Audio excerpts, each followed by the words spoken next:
3 long days, some I don't know. It takes a little more than what you show, and that's yesterday. Yeah, yesterday. Recording live from Cub Content Studios. Welcome to Bobby Finn Knows Everyone, a Pull Tab Sports production. I am Bobby Finn, born and bred on St. Paul's East Side, where it was all about looking out for each other, blue-collared hard work, and telling like it is. There's no BS here, Velle, no BS. Okay. And that's what you can expect on our podcast. East Side Straight Talk in a world that's gone a little sideways. Wait a minute. Is this a family podcast or not? I would say no. I would say no. All right. No. Yes. All right, I mean, you it. speak freely. Speak freely. We get a lot more hits like that. Yeah. Always with me, Tommy Lord. How are you? Speaking freely. Speaking freely. That's right. Yeah. And our producer, our show, as always, Chris Salazar. What's up, Sally? Yo, what's up, boys? Yo. And our guest, Velle E. Neal, sports columnist, Star Tribune, and a big personality here in Twin Cities, Minneapolis, St. Paul. What's up? Thanks for having me. This is a pleasure to be on this show. I've heard a little about it. I won't say a lot. But I've heard a little about it. And what I've heard, I liked. So I'm looking forward to being a part of this project here today. That's perfect. Hey, perfect. if a guy like Lavelle's heard a little bit about our show, I think we're coming. We're coming. Yeah, so we did. We got together a little bit before this. Always like to, get a little lubrication in the gear. Yeah. Mm-hmm. Yeah. So we had some fun over there. Got to know each other a little bit, and we've met a few times. Cold as hell. Golfing one day. You were ripping on my Walt Rainiac golf style. Seriously? I didn't know you guys had met each other before. Yeah, Okay. Top golf. It was 20 below. For some ungodly reason, the person who designed Top Golf in Fridley put it towards the north. Right. Denny Green would be saying that's a nor'easter. And you come to us from Chicago. Yeah. Via South Kansas side. City, South Side, and then you went to Kansas City. I got right? my journalism career started as an intern with the Kansas City Star, and I got hired after 4 months in Kansas City. Okay, And I cool. ended up working there for 9 years. All right. Did you like it? What'd you think of KC? I love KC. Yeah. Cost of living's great. In fact, when I got hired in Minneapolis, I looked at my first check and saw the deductions for taxes. I was like, can I have a raise? I was like, yeah. I was like, 25% of my check was gone in Minnesota, the taxes. We'll get you brutal. here. Damn Yeah. DNR. We'll No, get I you got no here. problems with DNR. No, Kansas City's a nice town, good cost of living, easy to drive around, and a lot of golf courses. And I like my time there. I cut my teeth as a journalist, learned the business through trials and tribulations. I'm not going to say it was all smooth sailing. I got my ass chewed out a few times for stuff I wrote and how I went about writing things. So I had to learn. I started covering high school sports there for several years, and then I was trying to figure out a way to move up the ladder, because other reporters were getting promotions, covering college sports and covering professional sports. And I was just trying to figure out what I could do to stand out, So I volunteered to cover an indoor soccer team called the Kansas City Attack while covering high schools at the same time. Yeah. So I did that for a year, and that went well. And then we got a minor pro hockey team called the Kansas City Blades. They played in the IHL, and they were affiliated with the San Jose Sharks. So I ended up on that beat. So I was covering high school sports, the indoor team, and the hockey team. Basically, I had high school sports and the Kemper Arena beat. So I stretched myself thin. I was working all the time, but I felt there was a means to the end. So it worked out because 1994 came, and the World Cup was coming to the United States. And since I covered the indoor soccer team, and somehow during that time I got dumped on me having to pick the all-metro high school soccer team every year and cover the high school state soccer championship. So I ended up being like the de facto soccer guy at the paper, So then the World Cup came in 1994, and they sent Randy Kovitz to cover USA Switzerland, which is their first game. It was indoor at the Pontiac Silverdome. That like bringing a grass field to put in and everything. And I was pissed. I was like, I'm the only guy who gives a shit about soccer here. And you sent it to the old guy because he used to cover like the Kansas City Comets, back in the day. And I'll tell you what, why don't you go do a story about people watching the World Cup in Kansas City? I'm like, shit, where do I find people doing that at? So I knew downtown Kansas City is not as vibrant as it is now. So I knew that wasn't going to be an option. So I was down in the Country Club Plaza area, and I found this bar. I go in this bar. Hey, are there anybody here watching the World Cup games? Oh, yeah, go over to the sidebar. So I walk into the side room, and there's 5 guys, and they're wearing tuxedos. And they're watching Italy play Ireland. I'm like, what the hell's going on here? So I start asking questions. So one of the guys was getting married that day. And his father and 3 brothers from Ireland had flew in for the wedding. And so they were watching Italy, Ireland, and they were going straight to the chapel after the game for the wedding.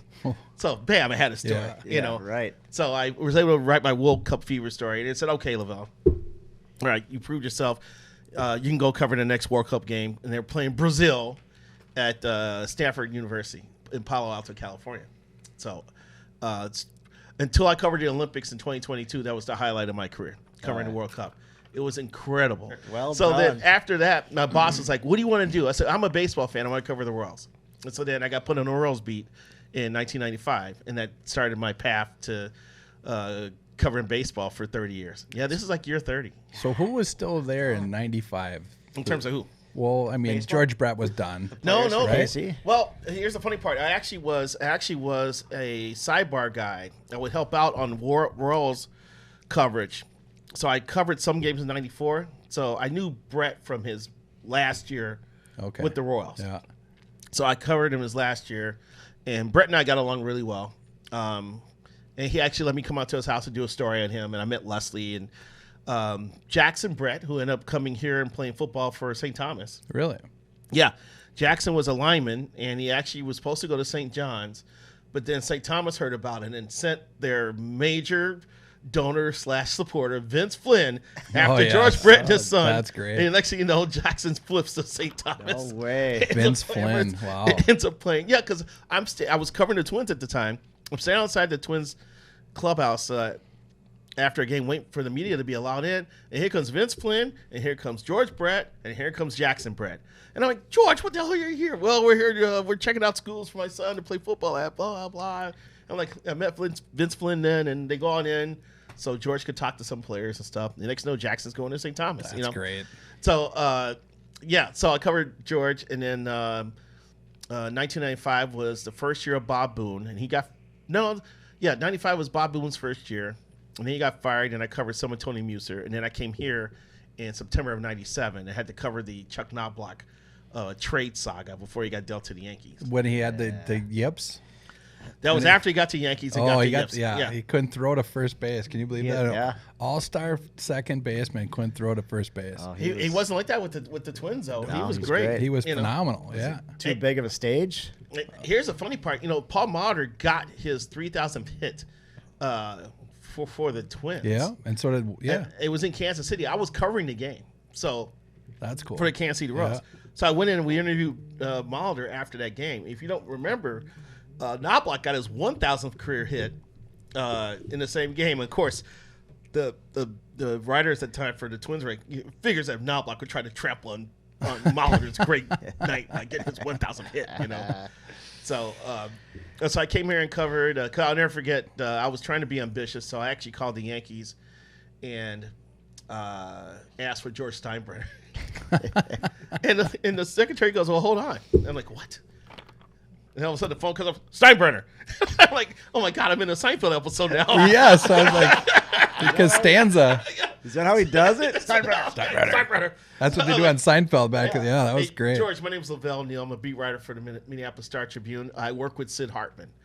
And George goes, "You just said the magic word." And so we had a conversation. That's I got cool. a couple quotes from him and got a story out of it. So So talk about Sid a little bit, because I when we were doing a little research, I watched a couple episodes with it was you and Sid, and I don't know, maybe it was Souchere, and man, Sid, how is he so beloved in the industry? Is it just because of relationships?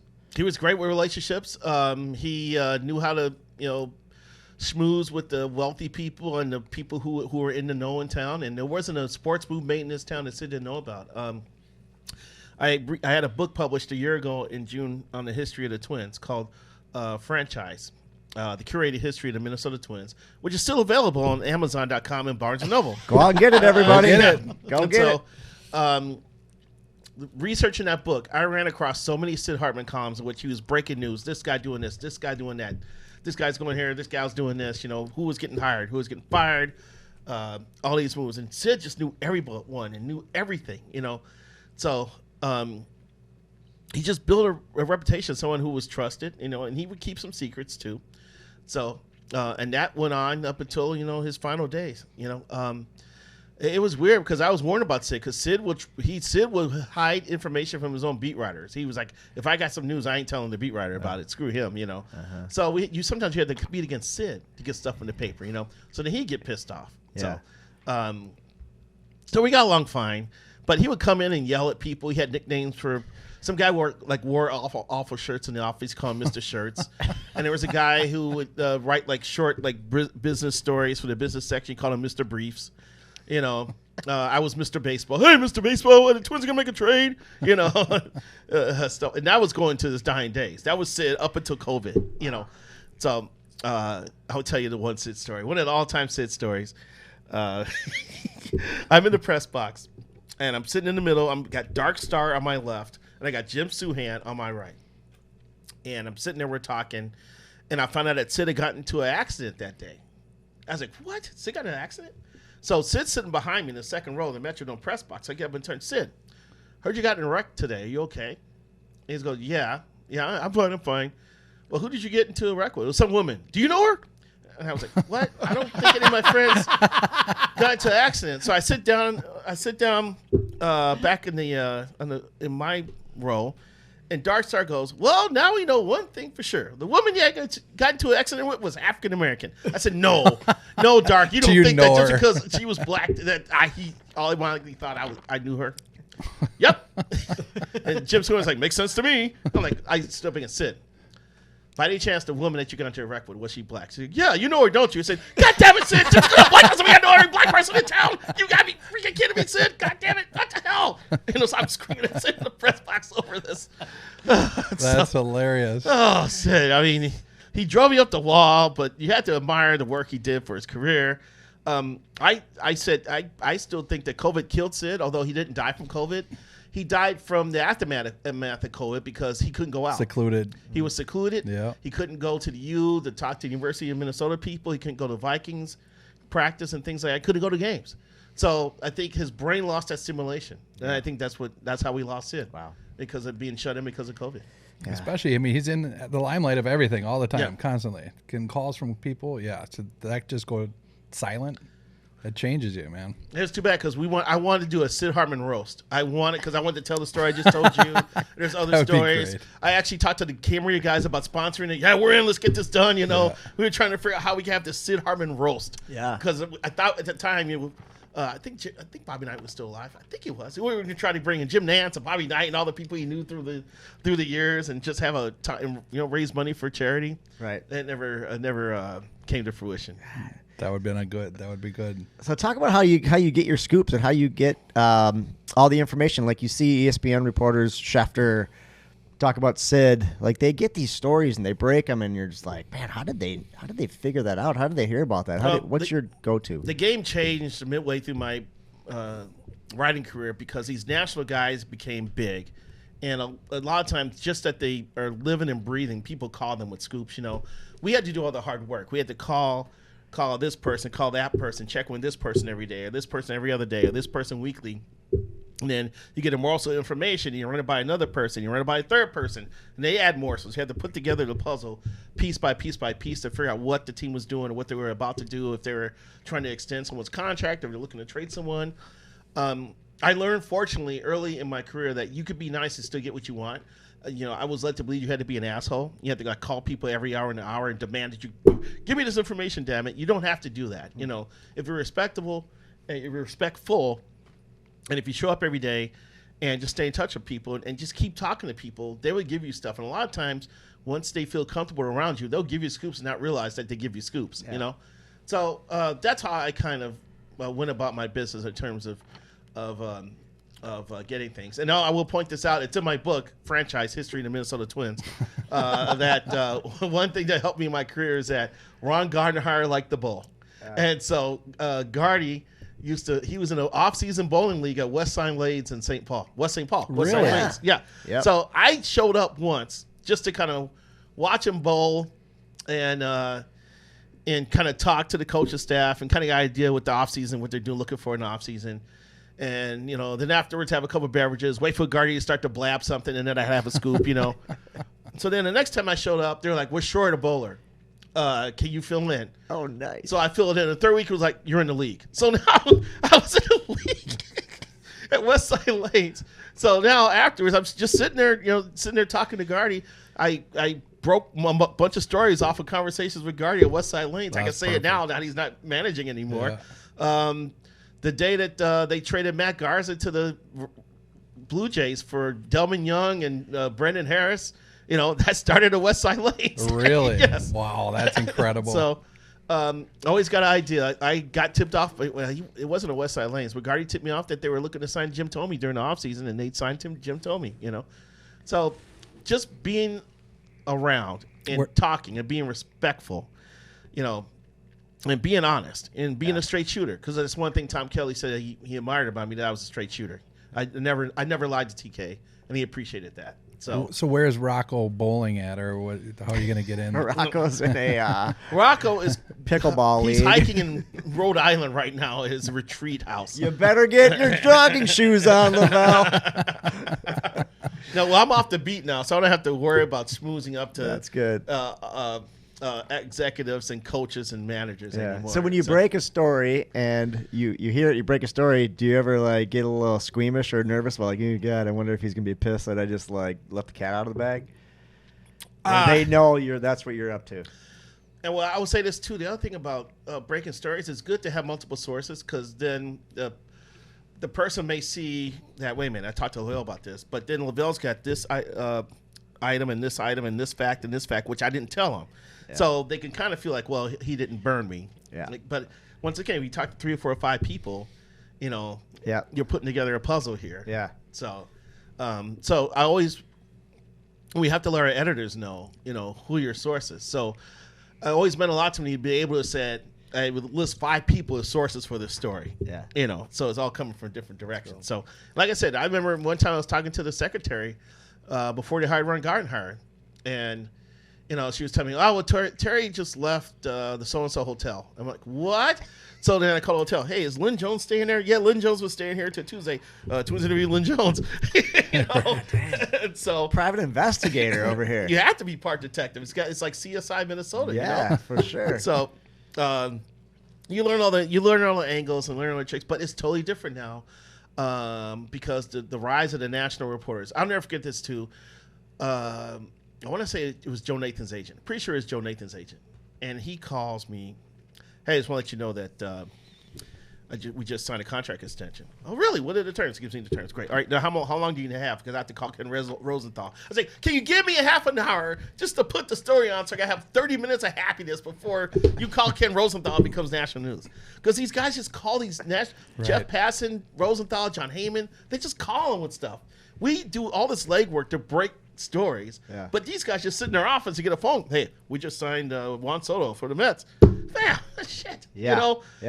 But it used to be worse before social media, before the internet. It was always great to have something in the paper that day that no one knew. Mm-hmm. You really, that was my drug. That's how I got high. Yeah. And on the opposite end, if you got beat on a story, you're walking around town all day going, I suck. God, I suck. I couldn't break that story. God, what did I do wrong? But now because of social media, someone may break a story, and in 10 minutes you get it confirmed. You're like, all right, the hurt was only for 10 minutes instead of the whole day. Yeah. The game has totally changed in that regard. Twitter, it's immediate. Yeah.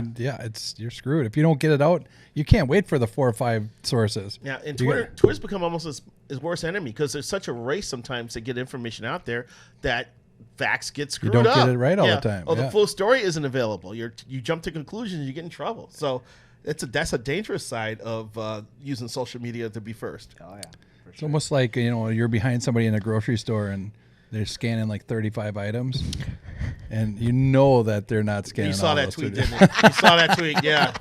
That happened to me a couple. Well, I'm not gonna say where it is, but I was at a grocery store. I'm sitting there watching this guy, all this stuff in his car. He ain't paying for all this. He ain't paying. Hey, Cub Content Studios, they sponsor our podcast. But You better keep your eyes open, Cub. You got But- people stealing their stuff. But I told the lady, because there's the lady standing there going, I can't believe people come in with 25. She said, you don't know how often this happens, and we have to watch this because people try to get away with stuff. Oh, I bet. You know? Yeah. I was like, Like that guy? yeah, What guy? Me? You pointing at? yeah. Why would you not just go through the cashier for that? The self-service to me is for people who have 2 or 3 items. Right. Right. Yeah, here I got 3 items in my hand, and there's a guy in front of me with like 28. That's funny. You know, when you're walking out of Sam's or something, and you got 50 items in your cart, and Sam's has an app on that you can just scan stuff as you go. Mm-hmm. When you're walking out and they just scan like 3 things, and then it scans something that you missed, you're like, I really didn't try to do this. I'm not, Ooh, yeah. Bobby's one of those guys. Well, Lavelle. I'm a Costco member, and you know, you sit there, look at the self-checkout line. There's people with full baskets of stuff going. Really? Is that? Yeah. But they do have 2 people at the door at the exit. I don't. How You can they have- do you it that have quick? to show them your receipt, and they Yeah. look at the receipt, and they try to count up. Okay, there's 18 things here. There's 18 They do it in a half a second, though. I know. I mean, they grab their marker and just go right Yeah, down. they're there. not. Well, doing half it. the time the lady's drawing the smiley face before she's even looking into the basket. Yeah, it's that Cub stuff. That was funny. I saw that tweet. So, Lavelle, I think we should probably get into some of it. Wait, my mic's cutting out. Am I good? Yeah. You're good. You're good. Okay, there we go. Let's get into some of this Twins stuff. Let's get into well, maybe before we go to Twins, you've covered a lot of different sports. Hey, Minnesota, there's a new high-speed internet hero in town, and that's Gateway Fiber. You can find them up in the northern suburbs of Blaine, Brooklyn Park, Champlin, Coon Rapids, Maple Grove, Plymouth, you name it. And they've got big plans to expand deeper into Minnesota. And to celebrate their arrival on our shores, we're going to do it in the most Minnesota way possible by running fiber out to a fish house on Fish Lake. It's going to be awesome. So you got to come on out and celebrate with us on Thursday, February 20th from 11 a.m. to 2 p.m. And there's going to be all sorts of fun stuff happening, from podcasts to food trucks, from Red Savoy Pizza and Misfit Coffee. There'll be live music from Brendan Bonnen, and of course, blazing fast internet by Gateway Fiber. So if you're a big fan of what we do here on Pull Tab Sports, come on down to the Fiber Fish House and say hi. For more details, visit fibertothefishhouse.com. He says, you just did the Especially Olympics? since 2020, after I became a columnist, because it was weird because I didn't see it coming. You know, because COVID came and George Floyd came, and that forced a lot of people to kind of look at how they were going about doing things. And someone at the paper reached out to me and said, hey, we were looking at some things. We realized we have too many white guys writing columns here. Would you be interested in being a columnist? Because I'm telling them they should hire you. I said, you're telling them they should make me a columnist? I said, well, I'll have a conversation. I got into journalism to be a baseball writer. That's all I wanted to do. You know, instead of having meetings or going to meetings or going to training sessions, the ballpark was my office. And there's nothing like getting to the ballpark at 2:30 in the afternoon before practice starts. And you're seeing who's working out. You're seeing who's taking extra grounders. You're seeing who's running the bases if they're trying to have a fitness test to prove that they're healthy. You know, who's working on cutoffs. You can see all that stuff. And then you slowly get to see the stadium come alive before the first pitch at 7:05. You know, I love that.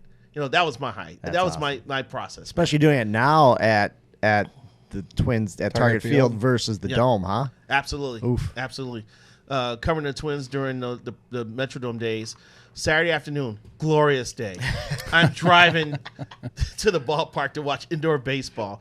Friends are calling me, man, we're at the cabin. Wish you were here. I'm like, damn, you sons of a bitch. So you agree with Mike Ditka? About it being a roller dome? The roller dome? I don't know if it's a roller dome. It served its purpose. In the end, the Metro. It's in my book. I wrote a chapter in the Metrodome in franchise, curated history of Minnesota Twins, available on BarnesandNoble.com and Amazon.com. I did a chapter in the Metrodome. At the end, I concluded that the Metrodome served its purpose. Okay. It allowed people to go inside and watch sports. It was different from the Met. It also was big for local amateur sports It because they was. could play baseball and softball here, and that's a problem going on. Football, yeah. The people who are operating U.S. Bank Stadium are trying to get baseball and softball out of there, and I think it's Really? wonderful. Gosh, Yes. they put on a good show They there. want to go for WrestleMania. They want to go for Monster Truck Jams. They want the people who are booking all the dates. They're trying to maximize the revenue. Really? That's too bad. I Yeah. actually went. The Gophers only had 10 days to play baseball this year. Gosh, they had high school baseball there too. High school games. Well, here's where they messed up. The high school league has it written in the legislature that they have to have X amount of dates. The amateur baseball thing was a verbal agreement that the U.S. Bank people are taking advantage of now, and I think it sucks. That's too bad. And it's not just the Gophers, because the Gophers' travel budget went up 2 years ago. Because 2 years ago they were told, well, you can only get 10 dates here because we're putting in new grass. Gophers' travel budget went up $250,000 because they had to go elsewhere during the in the winter to play games. Also, Augsburg, Hamlin, local colleges play there too. Yeah. They've been affected. Gopher softball had a tournament there. They were affected. And as of 2 weeks ago, the Gophers have been given no dates for 2026. That's gonna hurt the program. This is wrong. And my argument is that Tim Walz needs to do something about this because it's supposed to be the People's Stadium. And Mark Coyle has to get off his lazy ass and support the Gophers and support amateur baseball in this area. Mark Coyle doesn't support Gopher baseball at all. I was convinced that once John Anderson announced he was retiring, that he was going to can the program. Yeah, well, I hate to say it, but one of my buddies was All-American there, and he just told me a few weeks ago the Gophers won't have a team in 3 years because of Mark Coyle. With the history they have of putting guys in the major Oh, it's leagues. unbelievable history. Why would you do it? And they have such a beautiful park. I mean, that's a nice stadium. Parking sucks, but it is a nice stadium. It is. It is. I went to John Anderson's last game there. It was a great event with so many. Danny Nagel was there. A lot of his ex-players were there.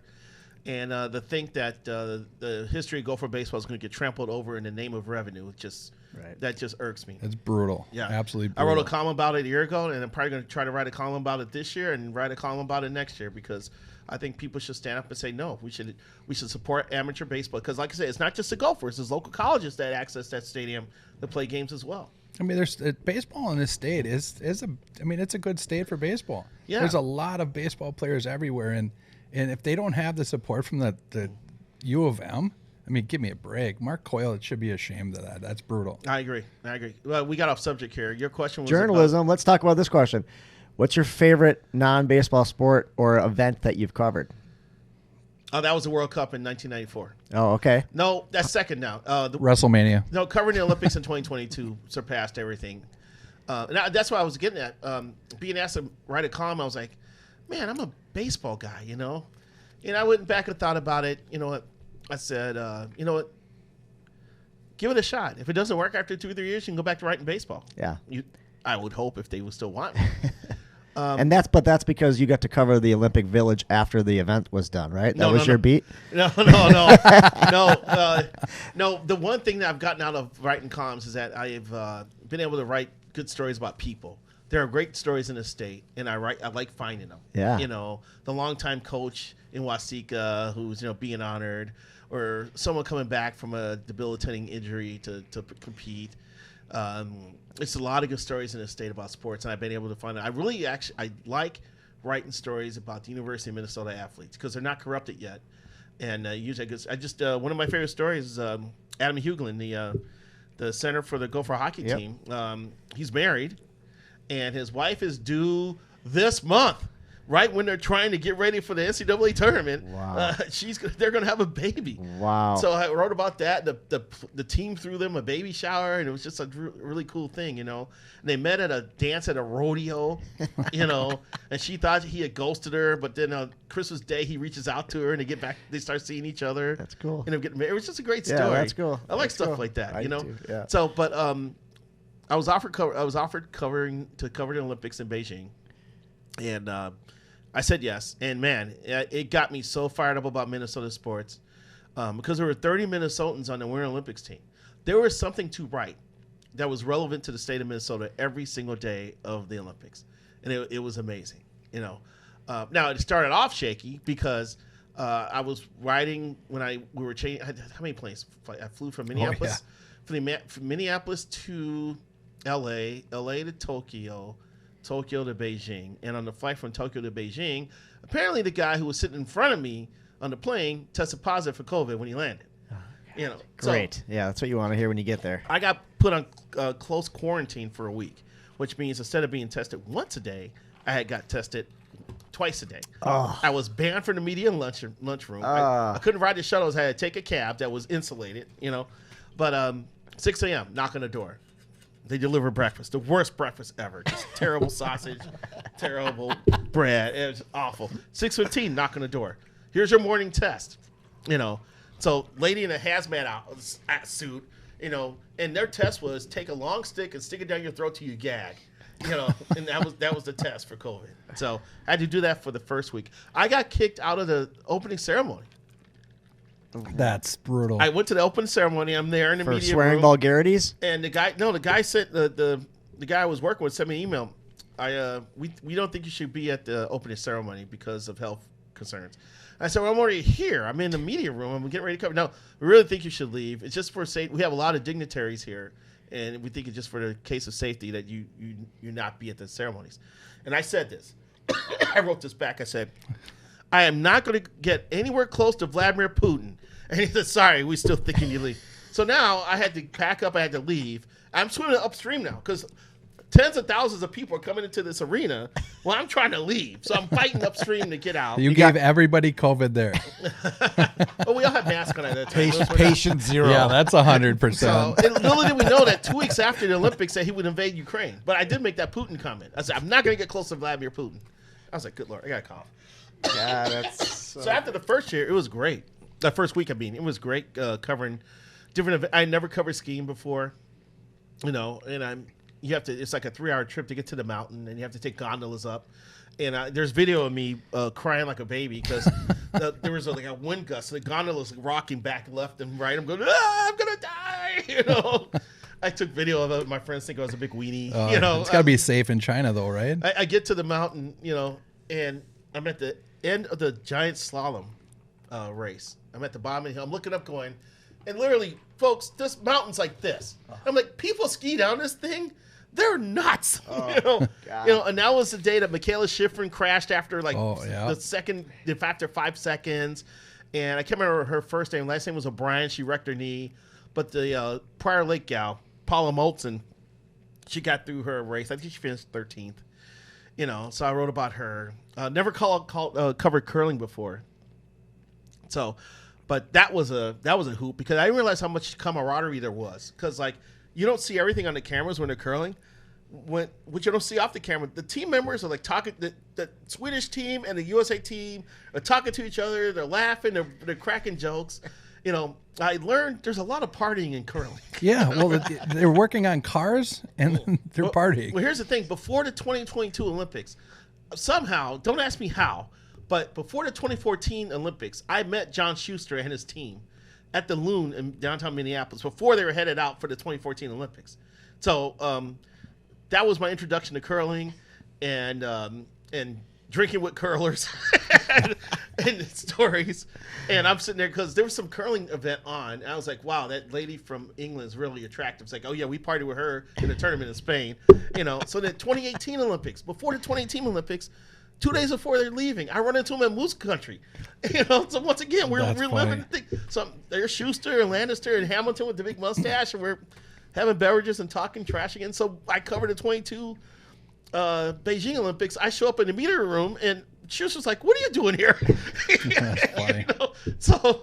So that's why I already knew those guys. So just kind of watching the camaraderie, and I guess, like I said, there's a lot of drinking after these events. Drinking and sex.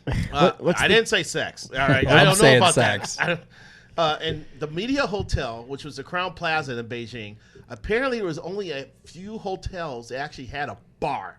And our hotel had 2 bars. They had the bar on the main level, and then they had like a speakeasy type bar on the 23rd level that was open at 2 a.m. So when I would get back like at 12:30 a.m. from an event, I'd go up to the 23rd floor, get some appetizers, and have a couple of scotch bourbons and go to bed. That's great. But like the NBC crew who televised the Olympics, Their hotel did not have a bar. They were so pissed. Yeah. Matt Hamilton of the USA curling team found out that the Bonita Hotel had 2 bars. He started showing up every night at the bar. That's how you get your scoops right there. Right. So it was great. I mean, I wish because we were restricted where we could go. I wish we could have got around and seen more of Beijing. A city with 20 million people.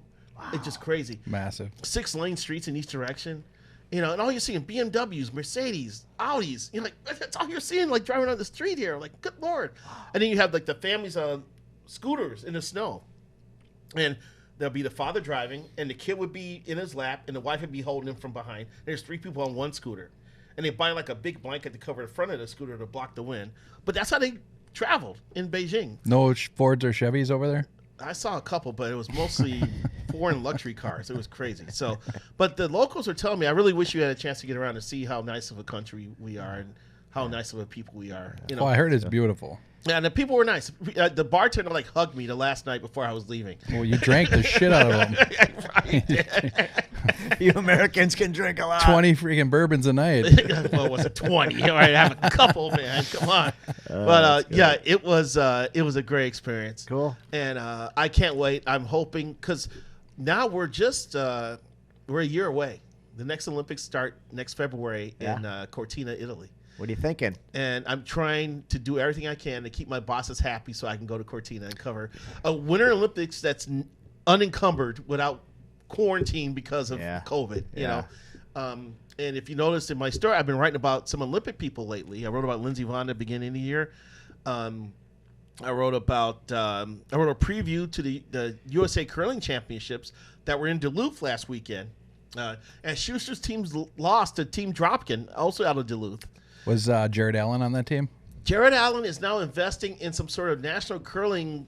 It's a curling tour that goes around the country. So his dream of being a curler is ended. That he would have been probably the world's biggest curler if that would have pulled. If he was able to pull it off. Yeah. I'm not sure what role. I don't know if he was skip. I don't know if he was like lead. I don't know what role he was playing. But so he's more of an ownership supportive role now. And then I just did a story for Sunday's paper on Paula Moltzen because she just podiumed for the first time in giant slalom.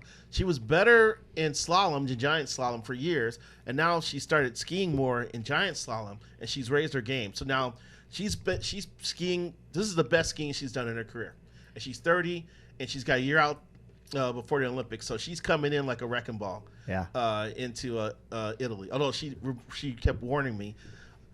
A year is a long time, Lavelle, because they're more wound up about the skiing Grand Prix circuit than they are the Olympics. To be honest with you, that's where they make the money. Yeah. You know, the Olympics are for honor, but this tour pays the bills. The main event. Yeah. And actually, the World Championships are going on right now in Austria, so I have to actually go home tonight or in the morning, see how Paula did in giant slalom, see how Jessie Diggins did. Jessie Diggins is Stillwater. She is dominating the cross-country skiing circuit this year. I think she's won 5 events. We should get her on. We should get her on the pod. Get her on. She's a force. Yeah, it wouldn't be far for her to drive. Right? She could ski over here. Hey, if you want some ratings, you want some clicks, get Lindsey Vonn on. She's single and ready to mingle again. I'm not sure I can live up to that. She's back in the circuit too, right? She's doing great. Yeah. She fell today. She caught a gate on her slalom and fell. What was the Tiger? Why was she with Tiger Woods? What was that all about? Was that a real thing? Or was that like? Give us some scoop. I can't give you all the details, but it was a real thing. They announced it jointly on ESPN that they were dating, and they dated. It was a thing. Okay. It was definitely a thing. All right. She also dated PK Subban for a while, the hockey player. Dang. Yeah. Now we're getting at why I can't live up. You said it, I didn't. All right. So, Lavelle, we got 2 promotions we got to do here. We got to talk about Stoli vodka. Obviously, you see Stoli around. Bobby, where's your big old bottle of Stoli? There it is. Stoli's our favorite vodka. Stoli's our favorite booze, right? Stoli. Yeah, Stoli problem here. They're all over the place. Yep. That's Stoli. a problem. That's oxymoron. get yourself a Stoli when you go to the bar. Don't get yourself that knockoff brand. Get yourself the good stuff. Get a Stoli soda like we always do. Stoli sponsors our little bit here called Bobby's Bar Review. It's the Stoli Bobby's Bar Review. And Bobby always talks about his favorite bar that he's been to recently. Bobby, where did you go? Talk about your little bar review here quick. Well, it's kind of got two halves. So there's a bar downtown St. Paul. It's called Allery's. Oh, Allery's, great spot. Yeah. They have new ownership now, and it's a Chicago Bears bar, St. Paul Police bar. So it was a great place. Now it's got. So I need a celebrity input because I haven't been there since they reopened with new ownership. Allery's is back to being great again. Allery's is back, baby. Yeah.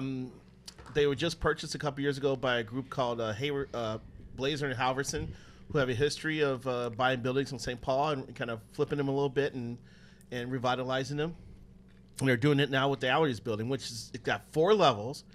And, they envision one day having an event center on the 2nd floor and maybe having condos on the 3rd or the 4th floor or both. And they've actually talked about putting a cigar lounge. Are you gonna get a place there? Cool. I may have to move in if that's the case. But it's back to being a Bears bar. And they have a kitchen now. And the kitchen's operated by a guy who specializes in Texas-style barbecue. So I don't know too many good barbecue places in town. I know you guys would probably mention RC's or some other places, but Allery's is open for lunch. So if you guys are hungry downtown St. Paul and check out some barbecue, swing by Allery's. They just spent $80,000 on new televisions. They redid the bar. They redid the floors. They got the old high tops from Stella's in downtown St. Paul, uptown Minneapolis, and it looks a lot better. It looks cleaner, and they're looking to do some things here. Cool. So Cool. They have shuttles now, like they used to the Wild games. That's the best. To the Saint games, and now they have a shuttle to the Saint game, which is 2 blocks away. And they have a shuttle to the Loons games over at Allianz Field now. Well, that's because great. the ownership group likes soccer, and the ownership group has a connection with the Saints. And Mike Veck of the Saints actually has invested in a soccer team in the 2nd tier, I want to say, in Northern Ireland. Yeah. Dang, yeah. So we had Tom Larne, Whaley it's on. called, actually maybe the top tier. It's called Larne, Larne. So there's connections there, and Cool. they've actually talked about opening on Saturdays to show EPL games. I'm not sure if Okay. they followed up on that or not. I'll have to check in on that. Tom But Whaley, owner of the Saints, is friends of the podcast here. So I'm very good friends with Tom Whaley. He's a cigar smoker like I am, Oh, so yeah. we've gotten together for sticks. yep. So He had us over at the game. We went in the little secret bunker there, had some cocktails down below. Wait, what? You missed out, Sal. Sorry, bro. All right, so let's talk about Allery's here. So we've got some criteria, Lavelle, and this is some of our fancy Minneapolis friends might not agree with this criteria, but Bobby, let's talk about some things. What was the atmosphere like out of 10 here? I think the atmosphere is always good there. I mean, it's a nice setup as a bar. I would say a 9.2. It sounds like it's gotten even nicer, right? We're talking about countertops, we're talking about flooring, we're talking about levels. So and barbecue. and barbecue. Hold on, okay, but we're gonna get to that. Food, they got barbecue. So what are you thinking now? We got to go to the celebrity yeah, guest here. out of 10, what are you thinking out of this food situation? Barbecue's a 9.5 at least, I would Ooh, say. I like I, that. I love the rib tips. I love they got a Dago now. They had the barbecue turkey is fantastic. Yeah. They're actually doing if you guys are hosting a Super Bowl party, they can do your Super Bowl party platter. They can make all kinds of brisket and stuff. They start that food like overnight, like at 2:00 in the morning. They're getting stuff ready for the next day. So yeah, they're putting a lot of effort to it, man. I'm a rib tip guy. Being from Chicago, they make really good rib tips. I'm getting And fatter listening to their this. hamburgers are great too. All right. So Check. Okay, now service. 9.5. How about that service? Remember Well, the service? Pre-new ownership service was 9.9. 99999 Yeah. That's close to the KOD. And now we've got, okay, so we'll go there. All right, how about drinks, Lavelle? I mean, maybe we should ask you, what do you think of these cocktails they got there in the drinks? Well, I'm a bourbon guy, so Yep. as long as they have Buffalo Trace on the menu, I'm happy about that. Okay, good. So Good. they don't have I think Al had like 40 beers on tap there. They've shrunk it down to like 25. Okay. Which probably is a good thing Yep. because the beer taps are blocking views of the Yeah, bar. that's stupid. When you have the whole bar circle with taps, it was just Yeah, that's dumb. Seriously, that's dumb. We So- Don't do it. We don't Okay. have to appease No, but they everybody. make good old fashions. They make other Moscow mules are great there. So there's a lot of variety. You know? All right. So now we got to go to our fabulous four. Do you know if they have Stoli vodka? They got it. Stoli, Absolutely. right? Yeah. Bing. Do you know if they have pull tabs? Yes, they have machine pull tabs. Oh, pull tab. Ding. They used to have a booth. They used to have a booth, but right now it's Now we're machine going pull machine. tabs. Okay. How about Golden Tee? Bobby loves playing Golden Tee. You know they got a Golden Tee machine over there? Yes, and they've added more arcade games too. It's not just Golden Tee. You can play Buck Hunter. You can play a bunch of other games. So I bet they have touch tunes. Yes. Yep. Touch tunes. That's the quad. They've added skee ball. They've added dart boards.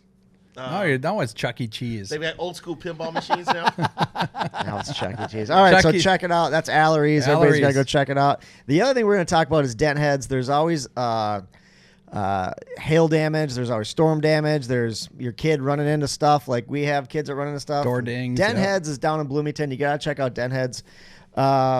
Go visit Sean. Sean will hook you guys up. I need some more information on deadheads. What is Dent heads is a car repair service. They do small little dents and like hail damage or dings in your car. really? Yeah, in Bloomington. Sean, How do they fix dings? Because well, it's a science. You should see this guy. He's the most perfectionist person I've I ever bought my seen. current car in 2022. It was dinged 4 times within the first 18 months. Does You gotta that go piss see- you off? Go see Sean. Go see, I'm telling you, I'll give you his Bobby's number. gonna I'll send call you him. his number, and he's And one of them's dynamite. like a wedge in like my left They'll get it side out. rear door. So we took a hatchet to it. What are my you? God, Are you Tiger Woods? It looked, I just envisioned some kid Tiger's just opening wife. the door, just letting it slam and hit the car. That's what it was like. Elin Nordigan. Yeah, would you marry Elin Dordigan? I did not. No. Lucky. All right, so you got to check out Den Heads. Den Head sponsors this segment we call Dick of the Week. Bobby has a nice little saying. You'll hear it at the end is, don't be a dick. Just be a good person. What we've heard great things about Lavelle is like, greatest guy ever. He is awesome dude. He's not a dick. Just don't be a dick. Be a good person. I'm going to say the Den Head's Dick of the Week, and Lavelle, you might agree with this. Maybe you disagree with this. I think it's the Dallas Mavericks for just letting freaking... I disagree. What? I think you just let one of the best players in the league run to the I'm telling you Lakers? what. Everybody hates the Lakers. Antonio Davis is a stud. Man. No, he's not half. What do you Half think? is good. All right. I disagree for a different reason. I think that the Dallas Mavericks were sick of Luka's shit. Yeah. I think they're tired. He doesn't work out. You know, he drinks all kinds of beer. I don't know if you remember, after one of the games last year in the Western Conference Finals against the Wolves, Luka is standing next to his father. After the game, he's got a beer in his hand. And Michael Finley, who's from Chicago, I like him more now. assistant GM walked up and snatched the beer out of Luka's hand. And Luka was looking like, what did I do? You know? They're trying to. I just think this conditioning is driving him up the wall. They think it's leading into soft tissue injuries, and he's not going to be available. He's as been much. hurt a lot. So now, do I like to trade? No, because if the Wolves had to give up 4 first-round picks for Rudy Gobert, my God, you got to get a little bit more in return. Now, we'll say this: Cam Christie is kind of like getting the first-round pick, but I think there should have been a couple more tossed in Yes. in that deal. I didn't like the deal. The I don't Lakers- understand the reasoning. They're sick of this crap. They're sick of Luka's The crap. Lakers Hey. just got richer. We're going to review. that's what I no, here's the deal about that. Let's see though. how this works Can you out. imagine the animosity or the fight between LeBron and Luka Doncic? They both need the ball. Oh, That's yeah, what I'm arguing. absolutely. They both need Yes. the ball. That's not going to be a slam Oh. dunk that is going to work out together. Luka's not going to pass to Bronny. Are you nuts? I mean, but I'm telling you, we'll talk about this in a year from now. I guarantee you. I guarantee it. Dallas got the better of this There deal. could be some friction here because Luka already told him, because they traded for the center from Charlotte. That they just traded for a 7-footer today. I didn't see that. And Luka was like, Luka Doncic was instrumental in getting this guy because he wants a mobile center who can shoot 3-pointers and leave openings in the lane for him to drive and do his offense. I'm like, really? LeBron didn't do that? and so we're just going to shape the offense automatically for Luka and not LeBron? How's this going to work out Yeah, now? it's not going to be good. Yeah. All right. We don't talk basketball too much on here. Actually, it's kind and once again, I just, Luka's 26, AD's 32. Right. I just thought, you got to get a little bit more. Right. You got to get a little more. Give me of. another AD's first 32? Yes. My goodness, I didn't know he was that old. So that's my. All right, I recant my statement. No, I think we're in agreement. I understand why Dallas traded him, but I think they should have gotten more for him. All right, Lavelle, help us out. Who's going to be the next Minnesota franchise to win a championship. Good Lord. That question comes up every time in a bar. This is what our podcast is, basically sitting in a bar. Lynx. Can't choose one of the women's teams because they are the only ones that win championships. They're the only ones. Oh, you want the core four. The core four. Yeah. Because we were to send T-Wolves about so the 6 months the ago. Loons don't count either. Nope. No, it can't. I mean, Loon. I mean, seriously, with soccer. I would say, knowing what their farm system is like, who's coming in over the next couple of years, and based on who they have right now. When you say farm systems, you're going Twins. No, I'm going Yes. Wild. Oh! Our faves! Our fave! They got a great young core that's being overlooked. And forget about Ryan Hartman getting suspended for 10 games. They got Kirilov. They've got Favor. They've got. Did you say Kirilov? I did. Sorry, Kirill Kaprizov. They've got Brock Favor. They've got Matt Boldy. They got the Great Wall of St. Paul, Wallstad in the system. I like The the Great Wall of St. Paul. You know? That's a great nickname. So they got a couple other young guys, and here Husnudinov is there, and Urov is coming. Apparently, Urov is a stud. Yep. Marco Rossi has raised his game in each of the last 2 years. You know, he's a little guy, but he likes to get in the middle of shit. Really got he's good. gritty. He likes to get in the middle of shit and does stuff, man. You know, I mean, everybody thought he was going to be traded now. He's made himself He's gritty. a keeper. So Yes. when Urov comes, who's a center, it's going to be interesting to see how he gets into the mix here. Yep. You know, and they've got some other good young players too, right? Yeah, they Liam Ogren's a young guy who's developing. I like where this roster's headed. best You know, GM. The salary cap's going up a little bit next year, you know. So, and by the time the young guys hit their prime, these guys that we got mad at Bill Guerin for extending are going to be gone, and it's going to be the young kids taking over. Yeah, and then we're gonna have some more money too to spend, right? Yes. When that pocketbook opens More up. money, more problems. Zip it, Corky. So, yeah, All right, so I'm good going to answer. say the Wild are in a position here, and that's a tough one because you would think the Vikings are in a good spot, but the quarterback situation is still a little bit tenuous. That's the Bears. I'm a pro. You're JJ coming out with the Bears. I'm a there. pro JJ McCarthy guy. I advocated the drafting of him. You know, he's from the Chicago area. You know, Chicago guys usually get it done. And he played hockey for most of his career. Well, until he that's got to what high I school. said. He's a Who hockey better player. than a hockey playing quarterback to lead your team to glory than JJ McCarthy? I think it's going to work out. I do too. So, but you still don't know. It's going Right. to take some growing pains. Do you for think him. we re-sign Sam? What do you think we do with him? No, I think you let him go. Yeah. You have to. Because his agent's going to want, look, this is my time to get my guy the Baker Mayfield 3-year, $100 million contract. And sign Daniel Jones to the Darnold contract from this year. Sure. And have him compete with JJ. Yeah. You know, the big thing too is they may have to reshape their entire secondary. You know, Byron Murphy's a free agent. He bet on himself and turned down the contract offer last year, and look what it's done for him. It's done You know? unbelievable. Yeah. Gilmore's not going to be brought back. No. You know, Bynum. What if Harry retires? Harry just got re-signed. No. No, he I- doesn't. didn't he? Not yet. No, I not yet. thought I was he gonna just- say, did no. you just scoop Lavelle? No. I thought he just went to Don't 8 let him do million. that. Like No. dropped down to 8. Hitman Harry? Yeah. No, he did not. And he won't be getting 8 He million. just called me and said, "I take it Hold on, I to just 8." got a text from Harry. Sorry, I'm the new Sid. I wish we had footage of what went on during commercial breaks during the sports show, because Sid would start dropping F-bombs on everybody. The one day I told him that the Wolves will never have an MLS franchise because the league doesn't trust them. That commercial break. Who the fuck told you about fucking football? How the fuck do you know the Wolves? The Wolves know football and soccer. I said, they don't trust him. How many times you been out to Winter Park? I know the Wolves, you know. I was like, oh, God. Oh. Are there better owners than the Wolves? Or the Wolves? They're pretty quality. They do anything. They're willing to do anything financially they can in order to help their team win. I'll give them credit for that. I love that. And are there worse owners than the Pullads? Here we go. Oh my God, he got covered. He's trying to keep scoops alive. Well, I get it, but I'm like, they don't give a shit. They don't listen to they anything. don't. They are the biggest business people around. They Fine, don't let care them answer. about anything. They want to put a winner on the field. You have to understand, baseball's economics are totally different than NFL, where there's a salary cap, and owners can go ahead and do. It comes down to good business decisions to make teams good. All right.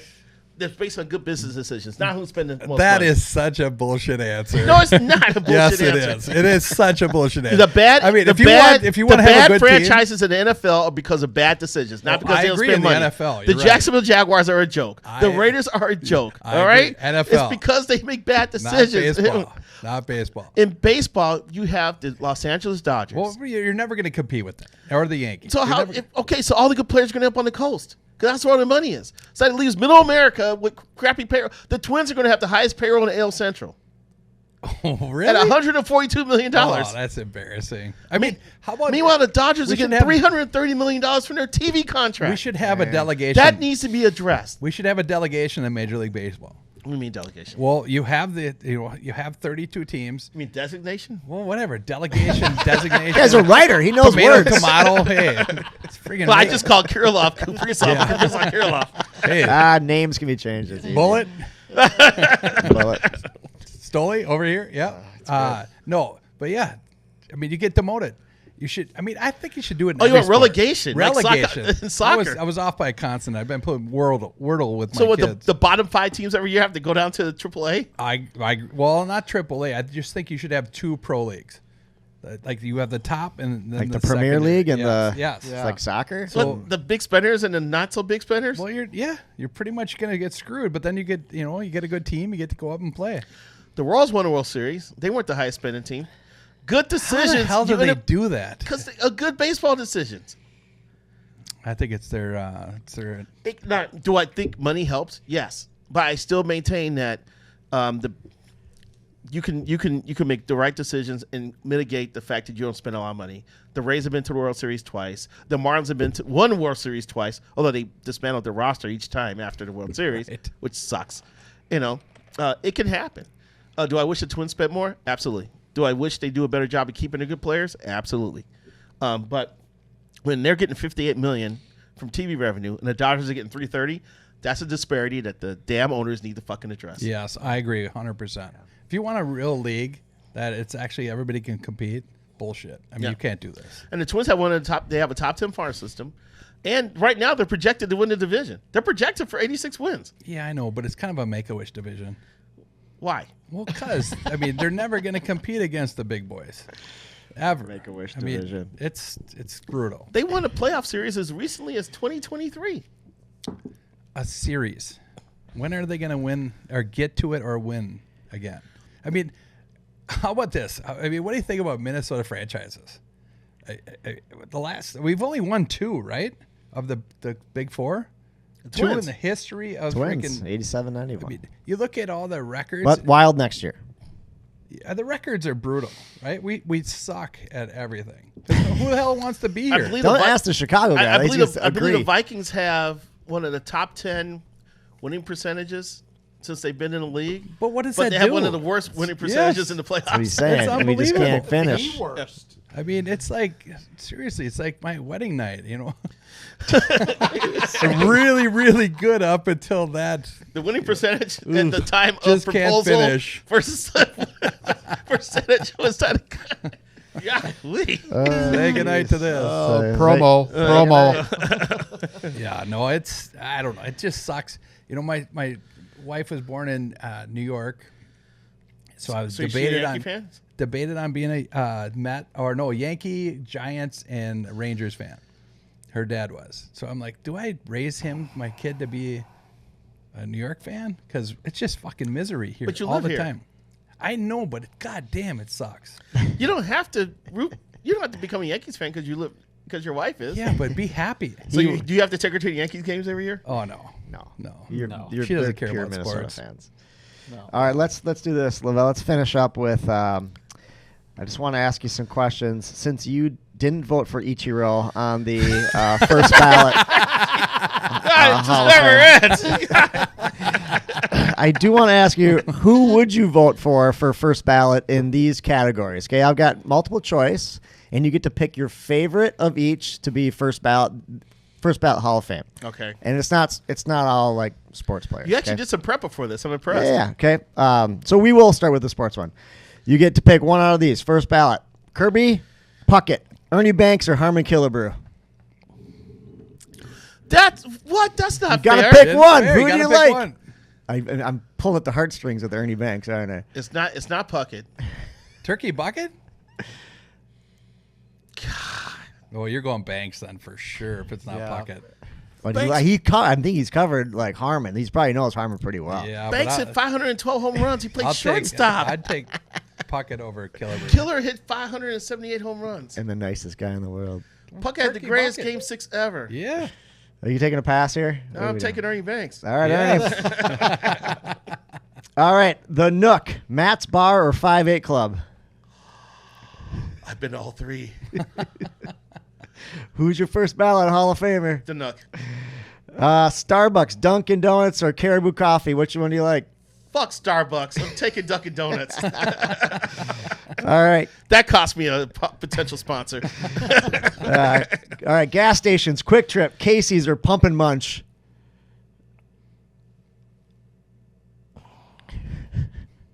I've never been to Casey's, but I'm intrigued by Casey's. Ooh, Casey's got great pizza. I've never been to Pump a Munch either. What? I've been to Quick Trip. You've been to Come and Go? I've seen that too. Wait a minute, that didn't come out right. Oh, it came out. No, I'm gonna take Casey's in that. All right. How about this? Pizza. Lou Malnati's, Giordano's, Carboni's, or Black Sheep? Oh, but wait a minute. Black Sheep doesn't make deep dish though. Nope. I'm a they deep don't. dish guy. I was going to say, I didn't know if you're a deep dish guy. I love deep dish. I grew up on Giordano's. I just had, you can order Lou Malnati's online and they'll send it to you. Really? Yes. So tortured. Yes, you can. And you mentioned Black Sheep. Black Sheep's really damn good. Are they still open or are they all closed No, now? there's the North Loop one. That one's still open? I think so. Because the one in St. Paul's closed. I'm a deep dish guy, okay? I will say... Have you ever had Carboni's deep dish? Carboni's have deep dish, do Yes, they do. It's yeah. phenomenal. Yeah, they do. It's They do, my right? favorite Sponsor the pizza pod. around. No, I'm going to take Giordano's just because of my history with them. But if it was a non-deep dish category, I'd take Black Sheep. All right. First ballot Hall of Fame. You ready for this one? Oh, Lord. Meat Sauce, Corey Cove, or Chris Hockey? Or Max. Or Max? Max Fuller? Yeah. Already? He's been here less than a year. He's friggin' funny, though. God, that would be a great Afro-mentioned achievement for Max. He's on everything.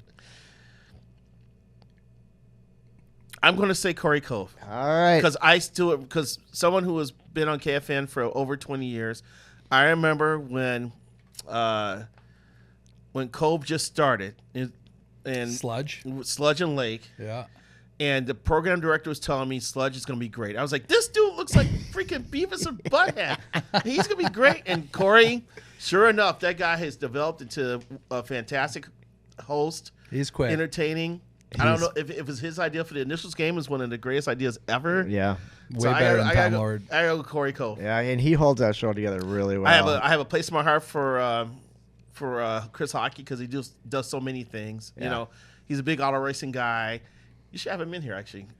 Big musician We've guy. tried. Sal is- We're this close. We've We're tried. this close. Sal is supposed He to know said he's somebody. coming on, but he's not. Okay, moving on. Ready for this one? The bean, the cherry on the spoon, or the Stillwater Lift Bridge? That Chicago bean that you know I'm talking about, right? I know. All right. I just came out with the bean. It kind of sounded weird, didn't it? Do you get the fiddle the bean? It's called Flick. Why did I say that? That's a tough one. He's so thoughtful about that. Right. I love Right. it. Deep I thoughts. really by like the Velle Stillwater E. Lift Bridge. I think it's pretty cool. Yeah. As someone who comes here during the summer and sometimes during the winter to go to Petey Pappy's or Ziggy's to listen to Tim Sigler, Yeah. I've seen that lift bridge in action. Yeah. All right, I got two more. These might be tough ones for you. Mancini's, the Lighthouse, which I believe is your favorite spot in Fort Myers, and Billy Sushi, which is in Minneapolis. Am I right with the Lighthouse? Mm-hmm. That's one of my favorite ones. Why didn't you go somewhere in Chicago? Why can't you just pick 3 steakhouses? Basically, what you give me is Mancini's. I'm friends with Johnny Mancini, and I've been to functions there. And All right. Tim Cheetah, the former baseball umpire, is a bartender there now. So you can go in and get some baseball way. stories from. Oh, he is? Yeah, you can go in. I believe he works Wednesdays. You can go there and get some baseball stories out of him. What does he think He about? would be great on this show. No way. What All does right, he think we're about good. like robot strikes and balls. He thinks it's a help. He's for robot umpires, but he still thinks that Joe Mauer. balls and strikes should be the umpire decision, though. Okay, well, here's the last one we're gonna end with. This is gonna be tough for you, and I didn't go with. These are these all females? You're not gonna this is- sweat. This is booze. We're not going females. Bobby's probably got a female one Oh for you. yeah, I got some. Jenny McCarthy. No, I'm kidding. We're going booze. Yay. Buffalo Trace, Eagle Rare, or Malort. Fuck Malort. That's out, first of all. That is the worst thing I've ever put in my mouth. Jesus. God. I saw the Audra Martin section of that one. There's no. We had to ask the Chicago guy, right? I was telling him before this about the story because I was diagnosed with a regular heartbeat, so I had a couple of procedures. And I'm fine now. I no longer have a regular heartbeat, but one of them I had to have my heart start for a second and restart it, which worked out good. But they had to stick a camera down my throat to check on my heart before they did the first procedure, and they're like, you have to drink this in order to deaden your throat so we can get the camera down your throat. You're from Chicago, right? I said, yeah. This is my doctor going, you're from Chicago, right? I said, yeah. So this tastes like Malort. So I drink this concoction. I put the cup down and said, doctor, Malort is much worse than this. Hell no to Malort. Hell to the no. I love Eagle Rare, but Buffalo Trace is pretty much my go-to bourbon. It's weird. We get disrespected in Minnesota with Buffalo Trace because I can go to almost every other part of the country and there's shelves just stocked with Buffalo Trace. Here, you need an executive order from the president in order to get a bottle. Wow. It's hard to find. All right. The Harbor.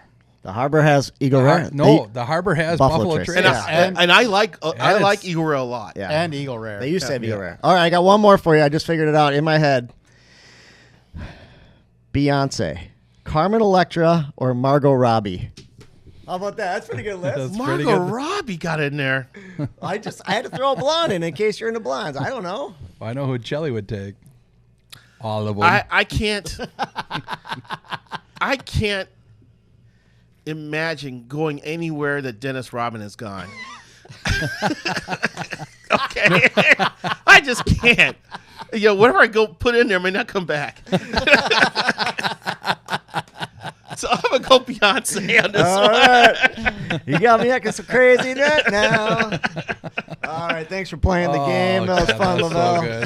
So good. God, I don't even want to know Bobby's list. Oh. I had to come up with something before Bobby did. Yeah, well, I was trying to go Minnesota, Chicago, Yeah. but who would be Minnesota? This one's gonna get me in trouble once it gets posted. All right, Bobby, take us home. I think All we're right. running. I think we're running late, aren't we? We gotta get this poor guy out of here. It's not snowing yet, but We'll have to have you on you again. I got another half sheet of questions for you. Really? Yeah. You only got one page? I admire your prep work. That's the key to having a good yeah. podcast is prep. he's good. He's good. Thanks, Lavelle, for coming on. Thank you all for listening. We can be heard on Spotify, Apple, YouTube, and all other platforms where you get your podcasts. Please like and subscribe and tell a friend about us. And thanks for reading the Minnesota Star Tribune. And what's your book called again? The franchise Where's history it of the Minnesota available? Twins. If you find me on the street, I may have some in the back of my car I can sell you. Hey, David LeVay did give us a book. Did he? Which one was that?